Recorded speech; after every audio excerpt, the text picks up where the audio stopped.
자, 오늘은 교재 제8장 중보자 그리스도에 대하여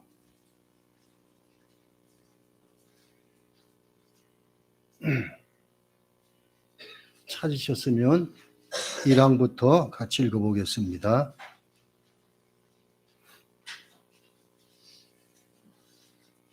제8장 중보자 그리스도에 대하여 1항 같이 읽습니다.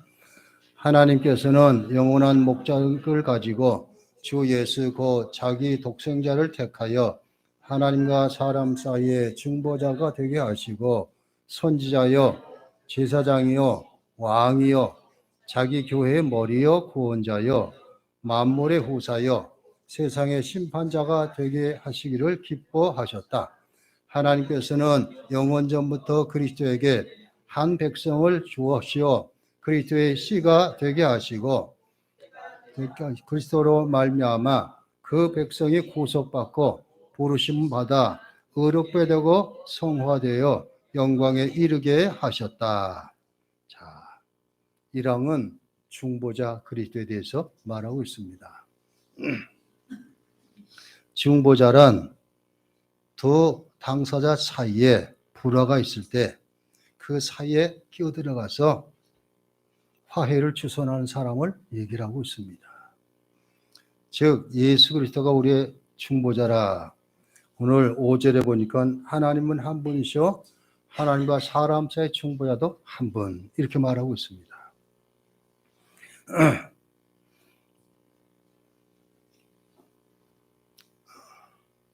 하나님께서 인간을 만드신 후에는 그 상태에서는 하나님과 인간 사이에 중보자가 필요 없었습니다. 비록 하나님과 인간 사이에는 엄청난 갭이 있었지만 그래도 필요하지가 않았습니다. 그러나 인간의 타락으로 인해서 상황이 바뀌었습니다. 그래서 하나님의 영광이 훼손되었고 그분의 분노가 일어났고 인간은 하나님께서 소외되어 하나님의 심판을 받게 마땅한 존재로 떨어지고 말았습니다. 자, 우리 인간은 주권자신 하나님의 분노를 누구로 드리고 다시 회복하기 위해서 자신이 범한 하나님의 율법의 요구를 충족시켜야만 했지만 그럴 능력이 없었습니다.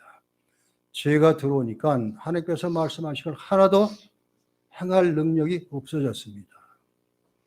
따라서 하나님께서는 중보자가 필요했습니다. 그래서 오늘 1항을 보니까 예수 그리스도를 독생자를 중보자가 되게 하시고 그리고 선지자요 제사장이요 왕이요 이렇게 시작하고 있습니다.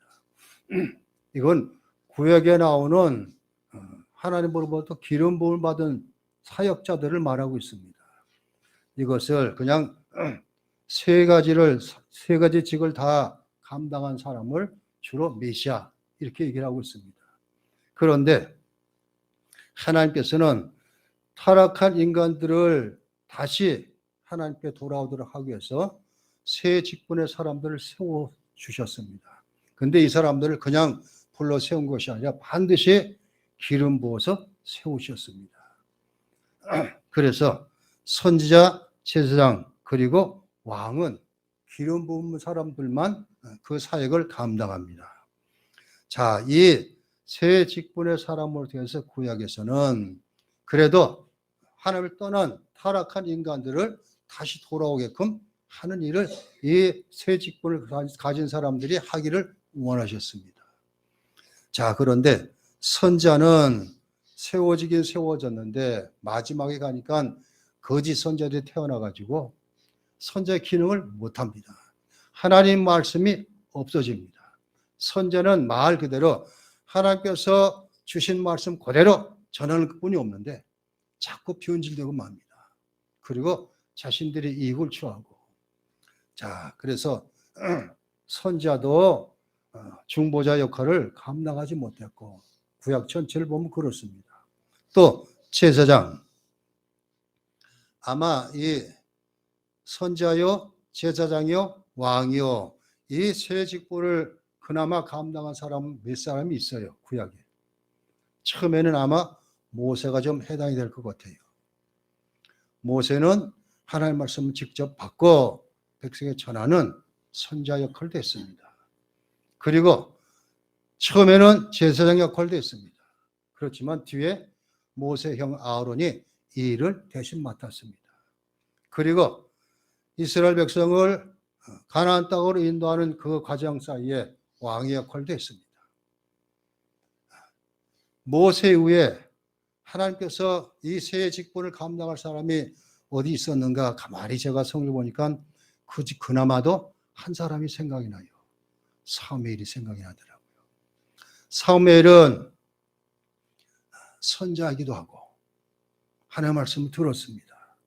그리고 그대로 전했고, 그리고 제사장이기도 했었고, 사무엘이 제사를 지내고, 그 다음에 사무엘이 사사시대를 전체를 다 총괄하는 왕의 역할도 했습니다. 그렇지만 이 세 가지 직분을 다 감당했다고 완전한 하나님의 중보자가 될 수 있는가? 도대체 될 수가 없습니다. 모세도 그래서 교만 때문에 하나님께서 내치시고, 사무엘도 나름대로 열심을 다했지만 그도 인간이기 때문에 한계가 있고, 그러다 보니까 하나님께서는 사람을 통해서, 즉 이 세 직분을 가진 사람들을 통해서 하나님을 떠난 죄인들을 다시 내게로 돌아온 일을 하기를 원했지만 그때는 효과가 있었습니다. 특히 우리는 이 선자나 왕보다는 제사장의 일을 제일 감당을 많이 했습니다. 즉 죄인이 제물을 가지고 나오면은 제사장이 제물을 가지고 나온 죄인한테 네가 가지고 나온 제물에 머리에 손을 얹고 기도해라. 내가 지금 가지고 있는 죄가 이 손을 통해서 너에게 옮겨져서 네가 대신 죽어라. 이거거든요. 그러면 제사장이 내 죄 사함 받았다. 이랬습니다. 그때 한 번만 해당이 돼요. 자, 대제사장도 1년에 하루를 택해가지고 대속죄일날 이스라엘 전체 백성을 사함받기 위해서 지성소에 들어가서 기도합니다. 딱 하루뿐이 없는데. 바로 이 대제사장이 중보자 역할을 해서 지성소에 들어갑니다. 그런데 성경은 이 대제사장이 지성소에 들어갈 때 어떻게 들어가요? 제일 먼저 해야 될 일이 자신의 죄를 고백하는 것부터 시작을 합니다.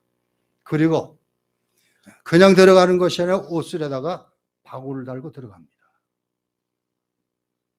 왜 방울을 달고 들어갈까? 이스라엘 유대인들이 하는 기도는 우리하고 다르기 때문에 이러고 기도하거든요. 이러고. 그러니까 흔들리면 방울 소리가 나요. 그런데 성소에서 지성소에 들어간 제사장을 가만히 보고 있는데 아무 소리가 안 나면은 괜찮은 거예요. 소리가 나면, 방울 소리가 나면. 근데 아무 소리가 안 나면은 대제사장이 하나님 앞에 죽은 모양이다. 이렇게 여겼어요. 그러니까 대제사장도 1년에 한 차례 들어가지만 해마다 반복을 해야 됩니다.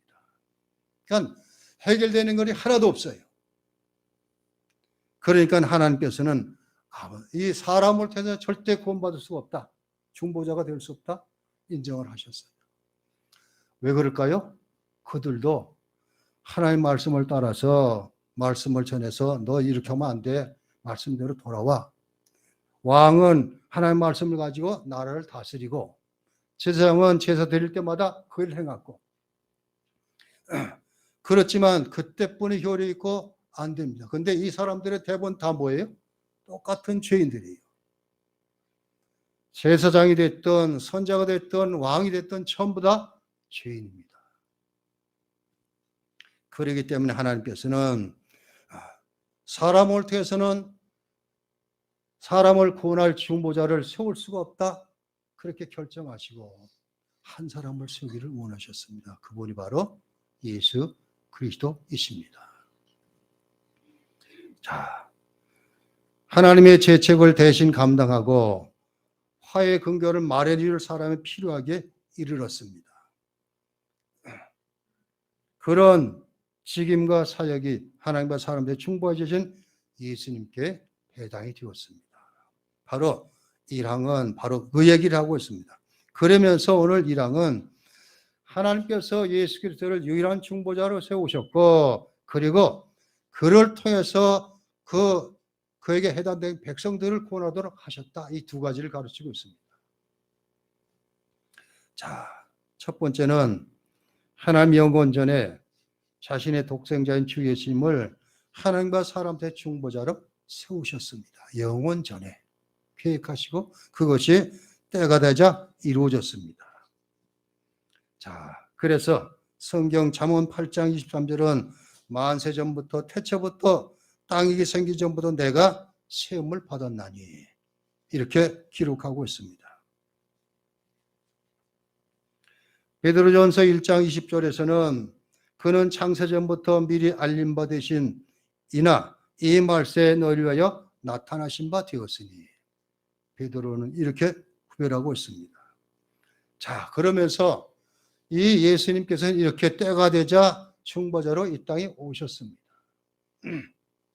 그런데 중보자로 오신 예수님께서는 자신의 뜻을, 자신의 생각을 하는 게 아니라 오직 아버지의 뜻을. 그래서 요한복음 6장 38절엔 내가 하늘에서 내려온 것은 내 뜻을 행하려 함이 아니요 나를 보내신 이의 뜻을 행하려 함이니라.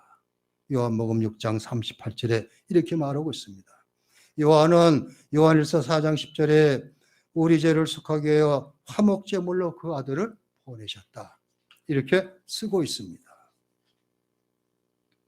자, 영원전에 하나님께서는 자기의 독생자이신 예수 그리스도를 인간세대 중보자로 보내시기로 작정하셨다 이것입니다. 두 번째는 이 성부 하나님은 영원전에 그리스도께 한 백성을 그의 후손으로 주셨고 그들이 그분을 통해 영광에 이르도록 작정하셨다 이것입니다. 즉 하나님의 주권적인 은혜로 선택하신 한정된 숫자들의 사람들, 이렇게 얘기를 하고 있습니다. 자, 많은 사람들이 보편 구원론을 주장하는 사람들, 알미니우스나 이런 사람들은 다 구원의 대상이라 이렇게 얘기를 합니다. 그렇지만 칼빈지 5대 강요에 보니까 반드시 하나님께 제한속죄다 이렇게 말해주고 있습니다. 성경도 그걸 얘기를 하고 있습니다. 자, 그래서 요한복음 17장 6절에서는 주님께서 내가 비옵는 것은 세상을 위함이 아니요 세상 중에서 내게 주신 사람들 이렇게 말하고 있습니다. 다가 아니라 즉 하나님께서 창세전에 구원하기로 작정된 사람들, 선택받은 사람들만 구원의 대상, 즉 주님의 후손으로 주셨다 이렇게 말하고 있습니다. 자, 이것을 이사야 선자는 어떻게 쓰고 있는가 한번 찾아보겠습니다. 이사야서 53장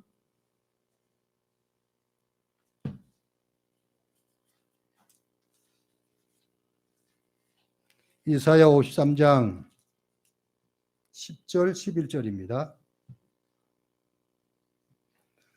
제 성경으로 구약성경 1034면 이사야서 53장 10절 11절 자, 같이 읽어봅니다. 여호와께서 그에게 상함을 받게 하시기를 원하사 질고를 당하게 하셨은즉 그의 영혼을 속건제물로 드리게 이르면 그가 씨를 보게 되며 그의 날은 길 것이요 또 그의 손으로 여호와께서 기뻐하시는 뜻을 성취하리로다. 그가 자기 영혼에 수고한 것을 보고 만족하게 여길 것이라. 나의 의로운 종이 자기 자식으로 많은 사람을 의롭다 하며 또한 그들의 죄악을 친히 담당하리로다. 즉 하나님께서는 신구약을 통해서 예수를 통해서 구원받을 사람들을 미리 다 정해 놓으셨다. 모두가 아니라 하나님께서 구원하기로 선택받은 사람들만 해당이 된다 이렇게 말해주고 있습니다. 또 우리 주님께서는 이렇게도 말씀하시오. 요한복음 6장 39절에 나를 보내신 뜻은 내게 주신 자 중에 내가 하나도 잃어버리지 아니하고 마지막 날에 다시 살리는 이것이니라 말씀하고 있습니다. 내게 주신 자 중에 이렇게 말해주고 있습니다. 다가 아니라 이것입니다.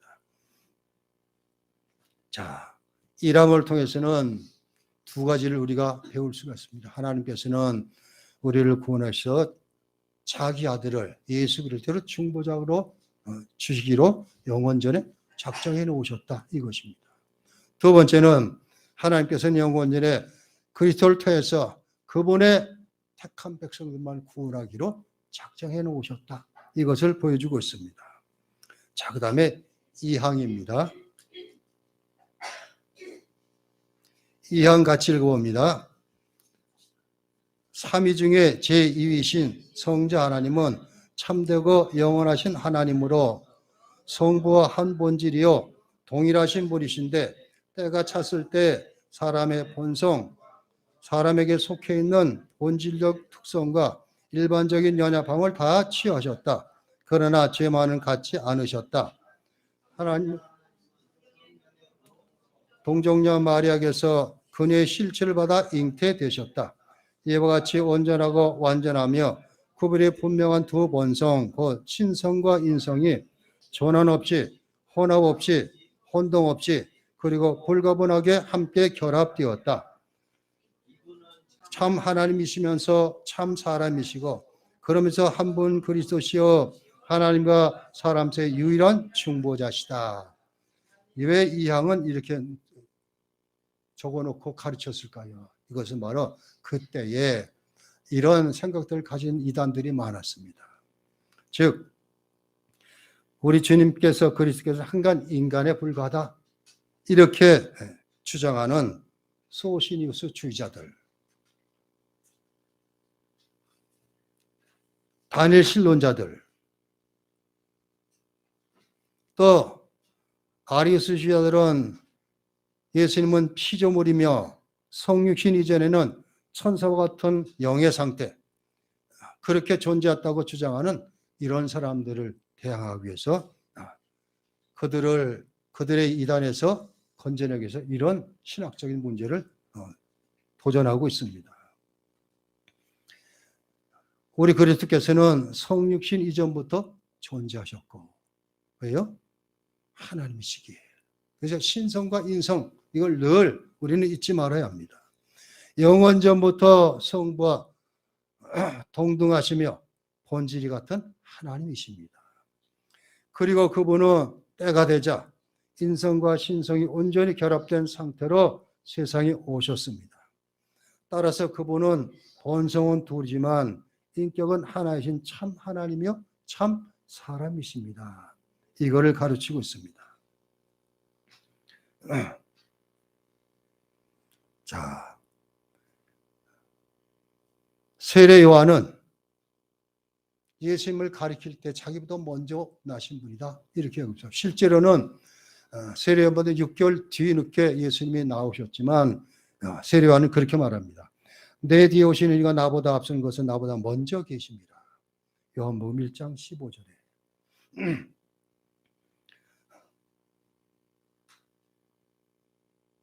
또 주님께서는 스스로 말했습니다. 아브라함이 나기 전부터 내가 있느니라. 요한복음 8장 58절에 말해주고 있습니다. 사도 바울은 그가 또 한 영으로 가서 옥에 있는 영들에게 선포하시니라. 그들은 전에 노아의 날 방주를 준비할 동안 하나님 오래 참고 기다리시되 복종하지 아니하던 자들이라. 베드로전서 3장 19절 20절. 이걸 통해서 홍수 전에 예수님은 계셨다 하는 것을 성경은 쓰고 있습니다.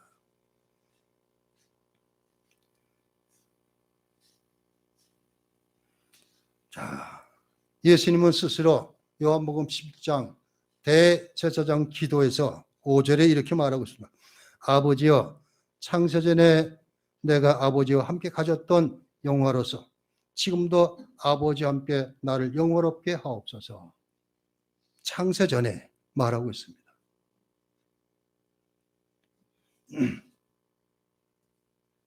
요한복음 6장 38절 62절은 내가 하늘에서 내려온 것은 내 뜻을 행하려 함이 아니요 나를 보내신 내 뜻을 행하려 함이니라. 그러면 너희는 인자가 이전에 있던 곳으로 올라가서는 것을 본다면 어떻게 하겠느냐. 그렇게 쓰고 있습니다.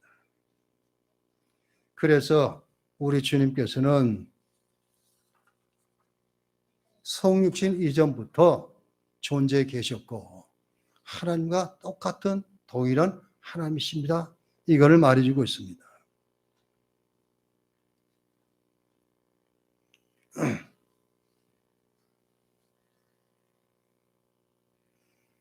그래서 요한은 요한복음 1장 1절에 태초에 말씀이 계시니라. 이 말씀이 하나님과 함께 계셨으니 이 말씀은 곧 하나님이시니라. 그리스도를 말씀으로 얘기하고 있지만 하나님과 함께 계셨다. 이렇게 말해주고 있습니다.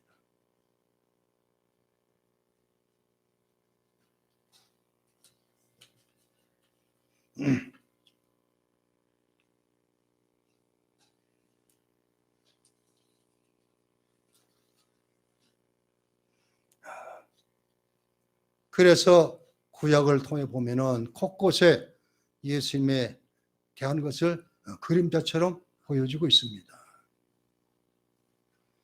잠언 8장 24절 25절 아직 바다가 생기지 아니하였고 큰 샘들이 있기 전에 내가 이미 났으며 산이 세워지기 전에 언덕이 생기기 전에 내가 이미 났으니. 미가서 5장 2절에 베들레헴 에브라다야 너는 유다 족속 중에 작을지라도 이스라엘 다스릴 자가 내게서 내게로 나올 것이라. 그의 근본은 상고의 영혼에 있느니라.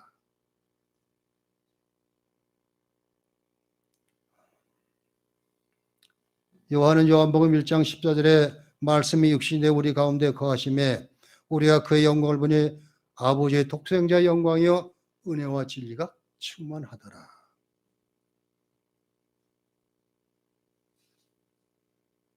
즉 예수 그리스도의 선지하심을 말해주고 있습니다.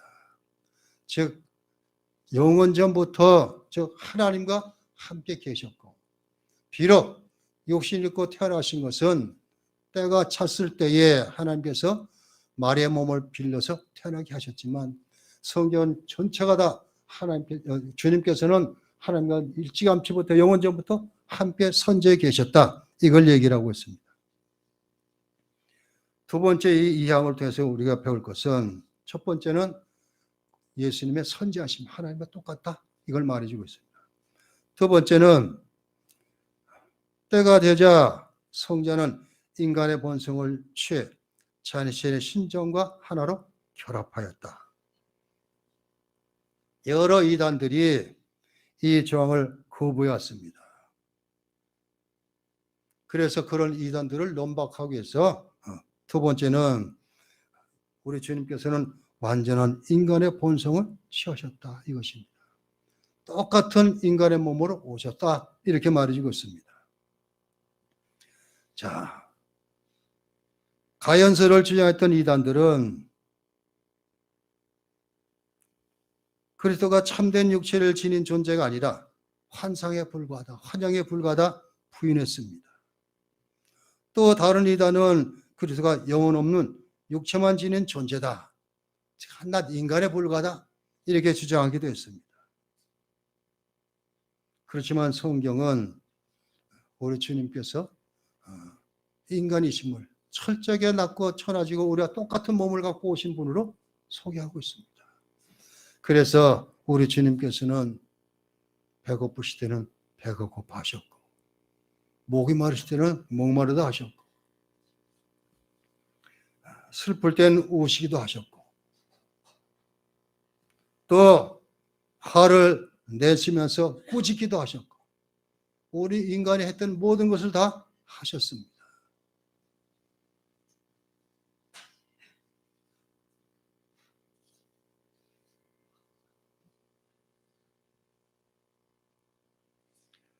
누가는 누가복음 2장 5절에 지혜와 희가 자라갔다 말해주고 있습니다. 또 마태복음 26장 38절에 내 마음이 매우 고민하여 죽게 되었으니 십자가를 앞에 놓고 이런 말씀도 하셨습니다. 그리고 누가복음 23장 40절에 아버지 내 영혼을 아버지 손에 부탁하나이다. 자, 우리 주님께서는 하나님과 똑같으신 신성을 가지신 분이지만 우리와 똑같은 인간의 모습으로 오셨다 이겁니다. 그래서 인간이 겪으실 모든 것을 다 겪으신 것입니다. 두 번째는 주님께서는 인성의 공통된 연약함을 가지고 계셨지만 죄는 없으신 분이다. 이걸 가르치고 있습니다. 우리와 똑같은 그런 연약하고 나약한 그런 몸을 가지고 있지만 죄는 없으신 분이다. 이것입니다. 사도 바울은 로마서 8장 3절에 죄 있는 육신의 모양으로 오셨다. 쓰고 있습니다. 죄 있는 육신의 모습으로. 죄 있는 육신의 모습이라고 모양이라는 것은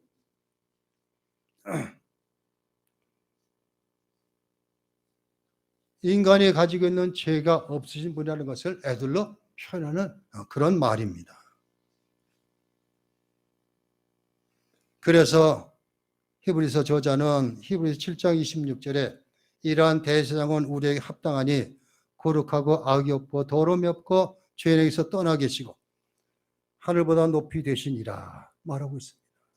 똑같은 욕실 입고 오셨지만 우리 주님께서는 죄인은 아니셨다 하는 걸 말하고 있습니다. 왜 이것이 성립되어야 돼요? 만약 예수님이 죄를 가지고 있다면 우리를 구원하실 수가 없습니다. 죄가 없으신 분만이 구원하실 수 있습니다. 제가 전에도 한번 말씀드렸습니다. 제가 천호동에 새함교회 전도사로 있을 때에 고등학교 3학년 학생이 이름도 잊어버리자 김진관이라는 친구인데 전사님 제가 하나 묻겠습니다. 그래서 물어봐라. 왜 꼭 예수님만 우리를 죄에서 사할 수 있어요? 세상에 다른 종교도 다 많은데 꼭 왜 예수님만 해당이 됩니까? 그렇게 물었어요. 그래서 내가 대답을 한 게 이거예요. 죄를 가진 사람을 사할 수 있는 사람은 죄가 없는 사람이 된다. 세상에 어떤 사람도 죄 없는 사람이 있다. 다 죄인이다. 그렇지만 성경은 예수님은 죄가 없으신 분이다. 적고 있다. 그렇기 때문에 예수님만이 죄를 해결할 수 있다. 그렇게 가르친 기억이 납니다. 자, 우리가 똑같은 육신을 입고 오셨지만 죄는 없으신 완전한 인간이십니다. 이 예수님을 하나님께서는 즉 연약한 인성을 가진 육체로 오신 예수님, 그렇지만 죄는 없으신 예수님을 하나님께서는 성령의 권능으로 동정녀 마리아에게서 태어나게 하셨고, 자, 그러기 때문에 태어나신 것도 우리 일반 사람과 똑같이 태어나서는 안 되는 것입니다. 동정녀 몸을 통해서만 가능합니다.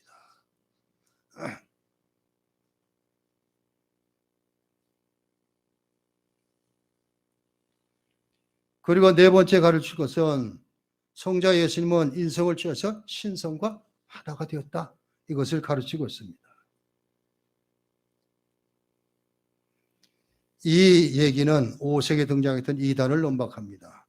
네스토리오스라는 사람인데 그리스도 안에 두 개의 인격이 존재하는데 그 가운데 하나는 신성, 곧 영원하신 말씀이고 다른 하나는 인성에 해당하는 인간 예수다. 분려놓고 있습니다. 또 어떤 국탄들은 그리스도 안에는 오직 하나의 본성만 존재한다. 즉 인성이 신성에 흡수되었다. 이렇게 주장하는 사람도 나왔습니다.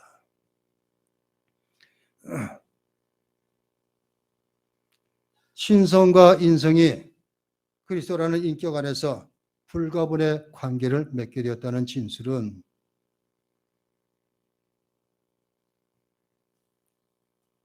성경에서 곳곳에서 쓰고 있습니다. 이사야 9장 6절에 이런 한 아기가 우리에게서 낳고 아들을 우리에게 주신 바 되었는데 그 어깨는 정사를 메었고 그 이름은 기묘자라 모사라 전능하신 하나님이야 영존하시는 아버지라 평강한 왕이라 할 것입니다. 로마서 9장 5절에 사도 바울은 조상들도 그들의 것이요 육신을 하면 그리스도가 그들에게서 나셨으니 이는 만물에 계셔서 세세의 찬양을 받으실 하나님이시니라. 아멘. 이렇게 쓰고 있습니다. 마태복음 1장 18절에 예수 그리스도 나심은 이러하니라. 그의 어머니 마리아가 요셉과 약혼하고 동거하기 전에 성령으로 잉태된 것이 나타났더니 말씀하고 있습니다. 자,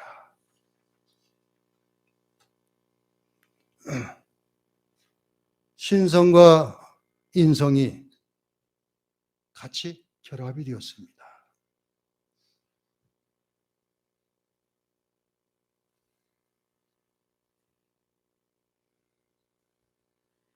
만약 우리가 예수님의 인성과 신성을 분리해 생각한다면 우리의 구원은 거짓말이 되는 것입니다.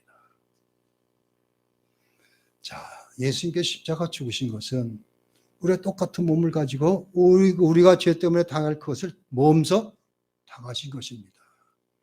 그렇기 때문에 바로 인성으로는 그렇게 연약하게 십자가에 죽으셨지만 그래서 예수님께 죽으시고 끝났다면 우리의 구원은 아무것도 아닙니다. 사도 바울은 고린도전서 15장에서 뭐라고 얘기를 하고 있어요? 만약 그렇게 죽은 것으로 끝났다면 우리의 믿음 헛것이다. 우리가 거짓말하는 자가 된다. 하나님께서는 신성을 보이시켜서 부활시키셨습니다.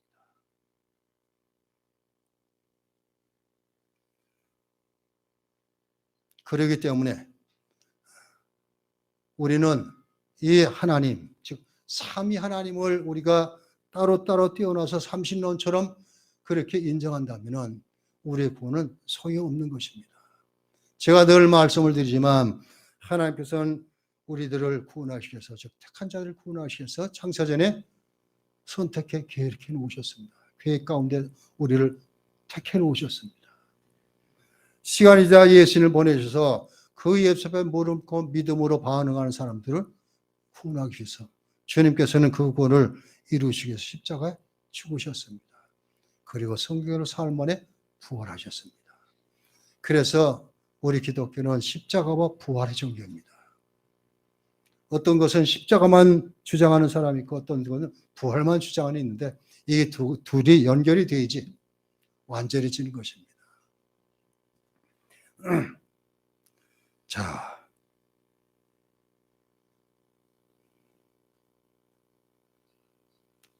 하나님과 하나이신 예수 그리스도, 그로부터 오신 성령도 하나이시고, 만약 예수님의 인성과 신성을 구분한다면 우리의 구원이 헛되고 삼위일체가 온전히 인정되지 않는다면 우리의 구원도 또 마찬가지입니다. 헛것이 되고 맙니다. 자, 그렇기 때문에 오늘 사도 바울은 디모데전서 2장 5절에 자, 한번 같이 읽어봅니다. 하나님은 한 분이시여, 아까 이사야가 있었을 텐데 옮기셨어요? 디모데전서 2장 5절 하나님은 한 분이시여 또 하나님과 사람 사이의 중보자도 한 분이시니 그 사람이신 그리스도 예수라 말해주고 있습니다. 자, 이 항은 우리 하나님께서는 예수님을 인간의 몸으로 오게 하셔서 그렇지만 죄가 없으시고 신성과 연합이 되어서 우리를 구원하신 일을 감당하셨습니다. 이걸 말해주고 있습니다. 자, 그러면 마지막으로 사망입니다. 오늘 여기까지만 합니다. 사망. 자, 같이 읽습니다. 주 예수께서는 이렇게 신성과 연합된 인성을 가지고 한량없이 임하신 성령으로 성화되고 기름 부음을 받으셨으므로 예수님 안에는 지혜와 지식의 모든 보화가 있었고 충만케 이것은 주 예수께서 거룩하신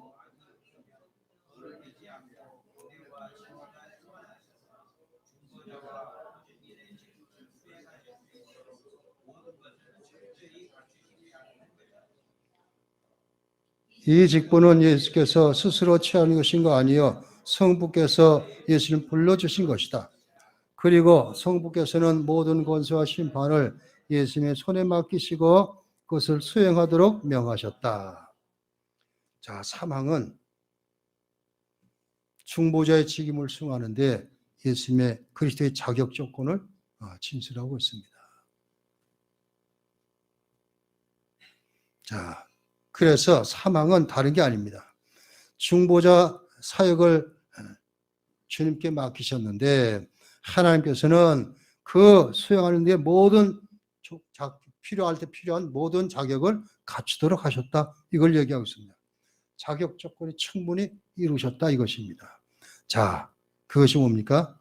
우리가 사망을 보면 예수께서는 이렇게 신성과 연합된 인성을 가지고 한량없이 입하신 성령으로 성화되었고 기름 부음을 받으셨으므로 예수님 안에는 지혜, 지식, 모든 보화가 있었고 악이 없으며 더럽히지 않고 은혜와 진리가 충만하셔서 중보자와 보증인의 직분을 할 수 있도록 그렇게 만드셨다 이것입니다.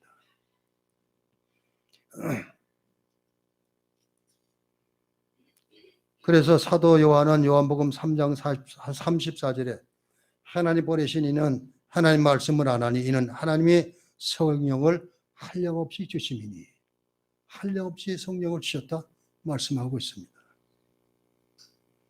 즉 그리스도의 인성은 성령의 권능을 통해서 기적적으로 잉태되신 순간부터 아주 가장 완전하게 형성되기 시작한 것입니다. 그래서 주님께서는 인성을 지시고 공적 사역을 처음 시작하고 하실 때도 그분의 사명을 보증하시고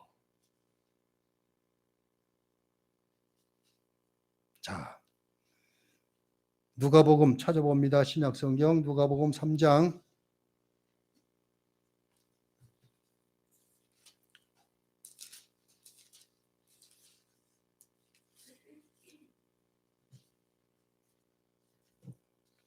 누가복음 3장 21절 22절입니다.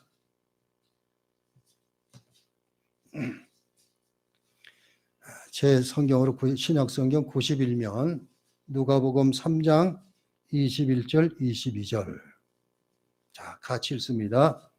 백성이 다 세례를 받을새 예수도 세례를 받으시고 기도하실 때 하늘이 열리며 성령의 비둘기 같은 형체로 그의 위에 강림하시더니 하늘부터 소리가 나기를 너는 내 사랑하는 아들이라 내가 너를 기뻐하니라 하시니라. 하나님께서 인정해 주신 것입니다. 자, 예수님께서 세례를 받으셨습니다. 그 똑같이 죄인의 몸으로 세례를 받으신 것입니다. 예수님께서 세례하면 내가 세례를 받겠다 그랬더니 세례요한은 그랬어요. 아니 내가 세례를 베풀 수 없어요. 내가 받아야죠. 이랬지만 해라. 그랬더니 하나님께서 확실히 도장을 찍어주신 것입니다. 자, 20여년 성령이 비를간 형체로 그 위에 강림하셨고 그리고 하늘로부터 소리가 나기를 너는 내 기뻐하는 아들이고 내 사랑하는 아들이라 내가 너를 기뻐하노라 말씀하고 있습니다.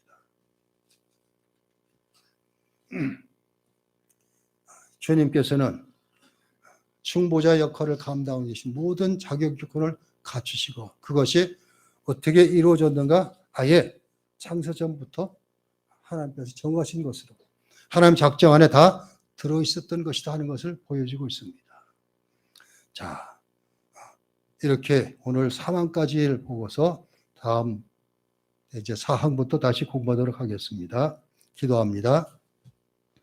하나님 우리 아버지 감사합니다. 오늘도 우리들을 주의 몸된 교회로 인도하셔서 예배하며 하나님 말씀을 배울 수 있도록 은혜 주심을 감사합니다. 오늘 들려진 말씀께서 오직 예수 그리스도만이 우리 유일한 중보자인 것을 바로 아는 은혜가 있게 하여 주옵소서. 세상에서 어떤 소리를 하든 우리 유일한 구원자이시고 중보자이신 그분은 예수 그리스도 한 분 외에는 없다는 사실을 깨닫고 오직 예수 믿는 믿음에서 승리하는 우리 모두 되게 해 주옵소서. 예수 그리스도 이름으로 기도하옵나이다. 아멘.